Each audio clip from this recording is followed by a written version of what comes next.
Hey, it's me with Omnia Tarot, and I am back to do another review, a continuation review of the Harley Spencer Badass Tarot deck. We ended off with the Five of Wands, so we're just going to go straight into the Six of Wands, the recognition card. Look at this one. I'll give a second for you to just take a look. That's right, you saw it correctly. This lady is a porn star. You can see her, you see this right here, it says Pornhub, right?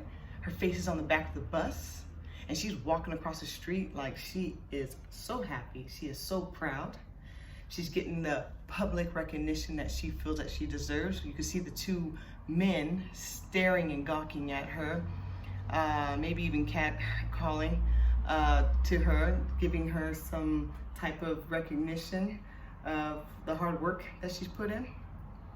It's say interesting, I know, you saw that, right? Normally when I see this card, I think of this, I deserve this type of recognition. But this is like a reminder to me when I look at it as, how bad do you really want that recognition? And does it really matter what other people think about you? What are you willing to do? Are you willing to go this far to get noticed? Are you willing to go this far to feel appreciated? So it's a very interesting card, the Six of Wands. The next one is the Seven of Wands. I like this one. My mother used to play Pac-Man until there was no sun in the sky, right? So you can see Pac-Man. He is heading toward a trap, or maybe not a trap, just a very difficult situation. I like that since this is the Seven of Wands, you also see there's seven of the enemies. If you count all of them, there's seven of them, floating around. And then you have this picture of a woman holding her eyes. You're like, oh, I don't want to see this. And it is about, standing for what you believe in, fighting for what you believe in. Challenges are coming. It almost looks like there's no way out, but you've gotten this far, so you might as well just believe in yourself, keep pushing through, and get her done, So that's what I read in this Seven of Wands. Looks pretty scary, but very possible that you can actually make it, or not. But don't give up. Eight of Wands. All right. So this is the movement card, right? I mean, you could see the fear in one person's face, but the happiness in the others. They're on a roller coaster ride. They're going really fast, but they chose this path, right? They chose the roller coaster to get on. It's really nice. I like how there's the Rainbow Road in the back, because you're flying when you're on the Rainbow Road in Mario Kart, again. So there's something coming in, right? It's coming in fast. And I like this one because normally when you have the Eight of Wands, if it's not upside down, right? But if you have the Eight of Wands, it is like, something's flying in. It's gonna be a happy time. It's gonna be good. It might be a little scary, but it's all gonna be good. Hold on tight. I really liked this one, the Nine of Wands. I might be reading more into it than Harley intended. I will talk with her later about it. But this is the White Rabbit standing in the middle of a sunflower field saying, fuck it, or fuck off, or fuck you, or fuck something, right? I love Alice in Wonderland, so I related it to that. The White Rabbit was constantly running, pressing, trying to persevere, right? Constantly trying to get to that point. He was, the whole time, anytime someone wanted to stop him, oh, I'm late for an important date. I'm late, right? And I just feel like this is the White Rabbit saying, you know what? I'm almost there. I'm almost at the finish line. I'm almost at my accomplishment. I see it on the other side. I'm gonna stop for a second. I'm gonna smell these daisies. I'm gonna tell everybody, fuck off. You know what I mean? Like, this is my time, and I am gonna make it, and I'm almost there, so just give me a second. So I thought this was quite interesting card as well. Then we have the Ten of Wands. As you can see here, the Ten of Wands, the overburden card, and I'm sorry, but this is quite fun. I see this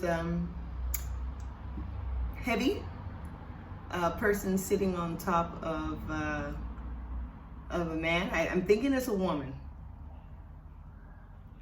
I really do. I think it's a woman sitting on top of a man. She's a bit overweight, and I think she wants to do it until the sun comes up. And if you look at him, he's a bit out of breath maybe. He's thinking, I don't know how I'm gonna push this over until the morning time. But I also feel that he thinks that if he can do it, he'd be proud of himself, you know? So a lot of work to put in. And it's cute. So the next one, we go into the Page, the Knight, the Queen, and the King of Wands. And the Page of Wands, I could see her chit-chatting.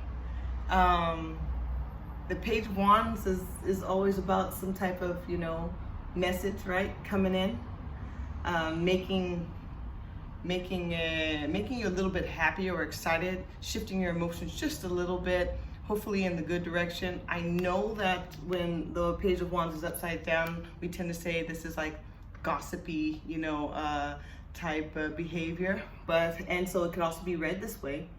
But I would like to think that she got a call and was offered a job or a new adventure or a new project. So it could be definitely taken either way. Yeah. The Knight of Wands. Nothing is too hard or too overwhelming for the Knight of Wands, right? You have this man. He is on a children's bike, and he's actually levitating off the ground, if you can see, and he's coming up off the ground with some balloons. Now, this is a bit reckless behavior. Sometimes Knight of Wands can have this reckless behavior, right? But there's nothing too great. He knows it. He's like, you know what? The sky's the limit, baby. I'm going up. I'm going to do this. This brings me happiness. I'm going to go for it. And nobody's mad at him. People are applauding him and saying go for it, but you also have to look out, right? Look out. Great. Then we have the Queen of Wands. Here's the Queen of Wands here. You know, I'm a Queen of Wands, and so when I looked at this card, I was trying to relate myself to this card. And actually, I was a little stumped. I had to reach out to Harley and ask her some questions about this one. And this lady, she was a princess who wooed, or shouldn't say wooed, she had a lot of men falling in love with her. About 13 people committed suicide over her. So she must have been doing something right. I mean, I know that I have a little Aphrodite in me, right? But maybe, you know, she had some really charming skills, some charisma, this power in her that the men were so attracted to. So interesting. Here we go, Queen of Wands. And now the King of Wands. You see this man. He's, you know, very how do you say, full and laid back, and you know, he's a bit heavy, showing that, you know, he has the money to actually, you know, take care, eat, survive, okay? And the King of Wands has always been a man of maybe not so much intellect, but very creative, knowing how to use the resources that he has. And he seems like a kind person, knowing how to use what he has to get what he needs to get done. So here you have the King of Wands. All right, so the next ones I'll go into, I believe, will be the Cups. I will not do that today, but stay tuned. I will be back, and I hope you enjoyed that.